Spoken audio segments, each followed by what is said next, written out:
Baik, bismillahirrahmanirrahim. Assalamualaikum warahmatullahi wabarakatuh. Kita lanjutkan perkuliahan kita. Topik pada hari ini adalah analisis pendapatan nasional dalam perekonomian dua sektor. Saya mengambil materi ini dari internet dengan sumbernya adalah sebagai berikut.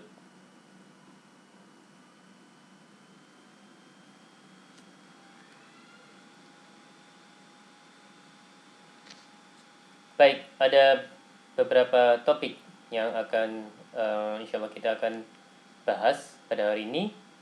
Yang pertama adalah hubungan antara konsumsi dan pendapatan. Yang kedua adalah fungsi konsumsi dan fungsi tabungan.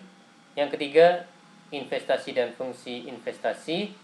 Dan yang keempat adalah keseimbangan perekonomian negara. Masuk ke bagian perekonomian dua sektor. Yang dimaksud dengan perekonomian dua sektor yaitu perekonomian yang terdiri dari sektor rumah tangga dan perusahaan. Diasumsikan tidak terdapat kegiatan pemerintah maupun perdagangan luar negeri dalam hal ini ya Mas dan Mbak ya. Jadi hanya dua sektor yaitu sektor rumah tangga dan sektor perusahaan.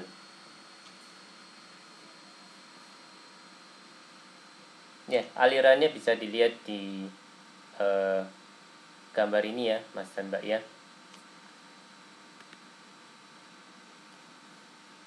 Diagram alir perekonomian dua sektor. Jadi ada dua pemain ya, rumah tangga produsen dan rumah tangga konsumen. Kemudian ada pasar barang dan jasa dan juga pasar faktor produksi dalam hal ini. Jadi cara bacanya lebih kurang seperti ini Mas dan Mbak. Rumah tangga konsumen membeli barang dan jasa dari pasar barang dan jasa. Nah, anak panah ini mengalir dari pasar barang dan jasa ke rumah tangga konsumen. Sehingga maksudnya adalah barang dan jasa yang dibeli oleh rumah tangga konsumen mengalir dari pasar barang dan jasa. Nah, anak panah yang di atas mengalir dari rumah tangga konsumen dan dari rumah tangga konsumen ke pasar barang dan jasa. Ini menunjukkan aliran uang, yaitu pengeluaran yang dikeluarkan oleh rumah tangga konsumen untuk mendapatkan barang dan jasa dari pasar barang dan jasa. Seperti itu Mas dan Mbak. Kemudian untuk yang bagian kiri atas, rumah tangga produsen, ya dalam hal ini perusahaan ya, menjual barang dan jasa yang mereka produksi ke pasar barang dan jasa. Aliran produknya dan atau jasanya itu mengalir dari rumah tangga produsen ke pasar barang dan jasa. Jadi ini ya anak panahnya dari rumah tangga produsen ke pasar barang dan jasa. Nah, untuk aliran uangnya, rumah tangga produsen karena menjual barang dan jasa ke pasar barang dan jasa mendapatkan penerimaan dari pasar barang dan jasa, sehingga penerimaan ini mengalir dari pasar barang dan jasa ke rumah tangga produsen akibat dari penjualan yang dilakukan oleh rumah tangga produsen yaitu barang dan jasa ke pasar barang dan jasa. Seperti itu Mas dan Mbak. Baik, untuk yang pojok kiri bawah ini, pasar faktor produksi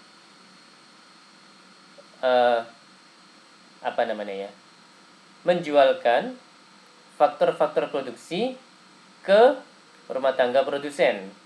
Jadi faktor-faktor produksi ada kapital, ada sumber daya manusia ya Mas dan Mbak ya. Jadi ada tanah juga. Maka dari itu, aliran produknya, aliran barangnya mengalir dari pasar faktor produksi ke rumah tangga produsen berupa faktor-faktor produksi. Dan ya, rumah tangga produsen membayarkan upah sewa bunga dan profit ke pasar faktor produksi karena mereka mendapatkan faktor-faktor produksi untuk menyokong kegiatan produksi mereka. Nah, untuk yang kanan bawah, rumah tangga konsumen menyediakan tanah, tenaga kerja, dan modal ke pasar faktor produksi. Jadi aliran produknya dan atau aliran jasanya, kalau saya nggak salah, mengalir dari rumah tangga konsumen ke pasar faktor produksi berupa tanah, tenaga kerja, dan modal. Dan ya, aliran uangnya mengalir dari pasar faktor produksi ke rumah tangga konsumen karena rumah tangga konsumen menyediakan faktor-faktor produksi ke pasar faktor produksi. Seperti itu ya Mas dan Mbak kalau saya tidak salah. Jadi aliran uangnya ya bisa berupa gaji gitu ya Mas dan Mbak ya. Dari pasar faktor produksi ke rumah tangga konsumen. Ya, aliran pendapatan dalam perekonomian dua sektor. Satu, sektor perusahaan menggunakan faktor-faktor produksi yang dimiliki rumah tangga. Kedua, sebagian besar pendapatan yang diterima rumah tangga akan digunakan untuk konsumsi, yaitu membeli barang dan jasa yang dihasilkan oleh sektor perusahaan. Sebagian besar ya, Mas dan Mbak ya. Yang ketiga, sisa pendapatan rumah tangga yang tidak digunakan untuk konsumsi akan ditabung dalam institusi-institusi keuangan. Pengusaha yang ingin melakukan investasi akan meminjam tabungan rumah tangga yang dikumpulkan oleh institusi-institusi keuangan. Baik, masuk ke hubungan antara konsumsi dan pendapatan. Pendapatan rumah tangga adalah faktor terpenting untuk menentukan tingkat pengeluaran. Ini ada contoh ya di bukunya Pak Satono Sukirno, tabel 4.1 di halaman 108. Tabel tersebut menunjukkan hubungan antara disposable income dengan pengeluaran konsumsi dan tabungan rumah tangga.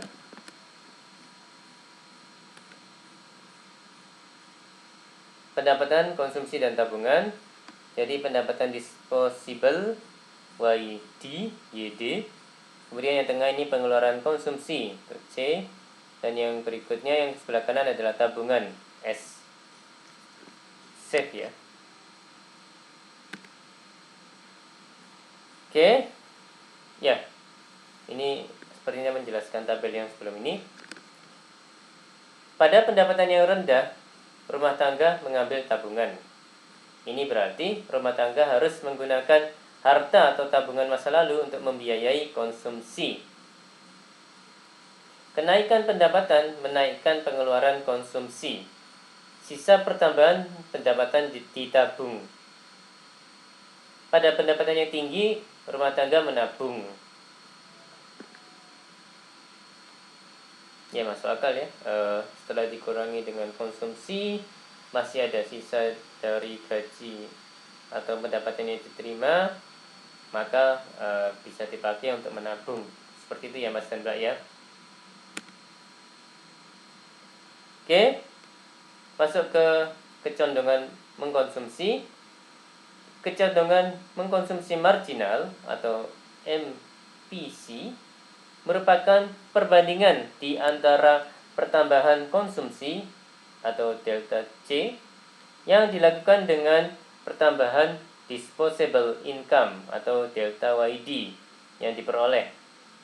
Sehingga MPC equal to sama dengan delta C dibagi dengan delta YD.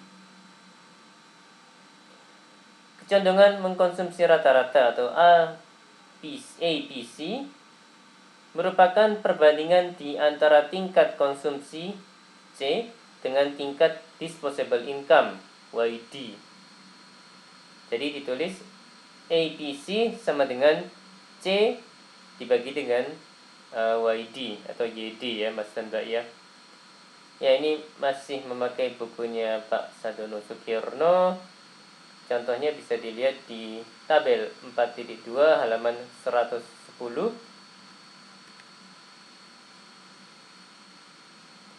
Masuk ke kecondongan menabung. Kecondongan menabung marginal atau MPS merupakan perbandingan di antara pertambahan tabungan atau delta S dengan pertambahan disposable income atau delta YD, delta YD. Jadi MPS sama dengan delta S dibagi dengan delta YD, delta YD. Kecondongan menabung rata-rata menunjukkan perbandingan di antara tabungan atau save dengan pendapatan disposable atau YD. Jadi APS sama dengan S dibagi dengan YD. Seperti itu Mas dan Mbak. Baik, masuk ke fungsi konsumsi dan tabungan. Fungsi konsumsi yaitu suatu fungsi yang menggambarkan sifat hubungan antara tingkat konsumsi rumah tangga dalam perekonomian dengan pendapatan nasional atau pendapatan disposable. Fungsinya adalah C sama dengan A tambah BY, B dikalikan dengan Y ya Mas dan Mbak. Kemudian yang bawah C sama dengan A tambah B kalikan YD.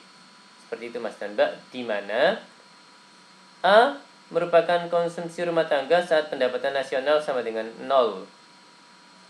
Kemudian B adalah MPC ya Mas dan Mbak ya. Masuk ke fungsi tabungan. Fungsi tabungan yaitu suatu fungsi yang menunjukkan sifat hubungan antara tingkat tabungan rumah tangga dalam perekonomian dengan pendapatan nasional atau pendapatan disposable. Fungsi tabungan S sama dengan minus A ditambah dengan 1 dikurangi B dikalikan dengan Y ya Mas dan Mbak ya. Jadi S sama dengan minus A tambah 1 dikurangi B kalikan YD Mas dan Mbak. Oke, masuk ke investasi dan fungsi investasi. Pengertian investasi. Investasi sering dikenal dengan nama penanaman modal. Investasi merupakan komponen kedua yang menentukan pengeluaran agregat. Investasi merupakan pengeluaran atau perbelanjaan penanam-penanam modal atau perusahaan untuk membeli barang-barang modal dan perlengkapan produksi untuk menambah kemampuan memproduksi barang dan jasa yang tersedia dalam perekonomian. Investasi merupakan pengeluaran untuk 1. Pembelian barang modal, yaitu mesin-mesin dan peralatan produksi lain untuk mendirikan berbagai jenis industri dari perusahaan. Kedua, penggantian barang-barang modal yang telah didepresiasikan. Yang berikutnya, pengeluaran untuk bangunan kantor, pabrik, dan lain-lain. Yang berikutnya, pertambahan nilai stok barang-barang yang belum terjual. Jumlah investasi tersebut disebut investasi bruto, sedangkan investasi neto didapat dari investasi bruto dikurangi depresiasi. Oke, ini ada beberapa faktor penentu investasi. Ada tingkat keuntungan yang diramalkan akan diperoleh, ada suku bunga, ada ramalan mengenai keadaan ekonomi di masa depan, ada kemajuan teknologi, ada tingkat pendapatan nasional dan perubahannya, Dan yang berikutnya adalah keuntungan yang diperoleh perusahaan-perusahaan.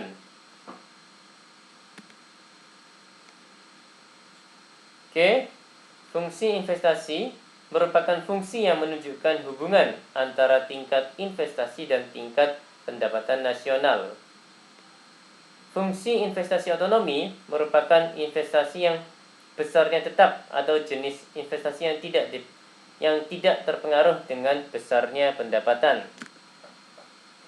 Investasi terpengaruh merupakan investasi yang besarnya dipengaruhi oleh besarnya pendapatan nasionalnya.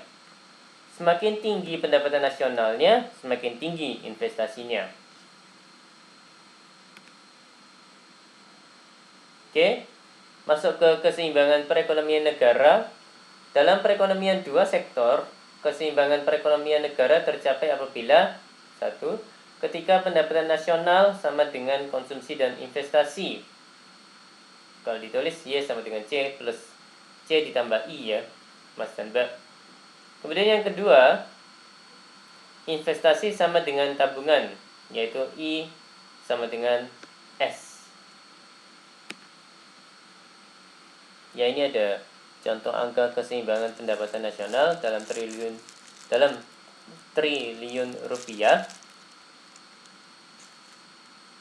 Ya, ini yang bagian yang seimbang ada di ini ya, pendapatan nasional atau Y-nya 840, konsumsi C-nya 720, tabungan S-nya 120, dan investasi I-nya 120. Jadi keadaan perekonomiannya adalah seimbang.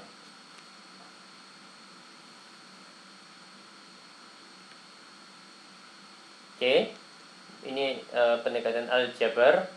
Persamaan pertama, Y sama dengan C plus I sama dengan Y sama dengan 90 tambah 0,75 kali Y tambah 120. Y minus 0,75 kali Y sama dengan 210. Y sama dengan 210 dibagi dengan 0,25 sehingga didapatkan Y sama dengan 840. Oke, ya. Contoh ini ya Mas dan Mbak ya. Oke, persamaan kedua, S sama dengan I, 0,90 tambah 0,25 Y sama dengan 120, 0,25 Y sama dengan 210, Y sama dengan 210 dibagi dengan 0,25 didapatkan Y sama dengan 840. Seperti itu ya Mas dan Mbak ya. Oke, ini ada contoh latihan. Ini ada contoh soal. Ini juga ada soal. Baik, demikian dari saya. Mohon maaf kalau ada kata-kata yang salah. Terima kasih atas perhatiannya.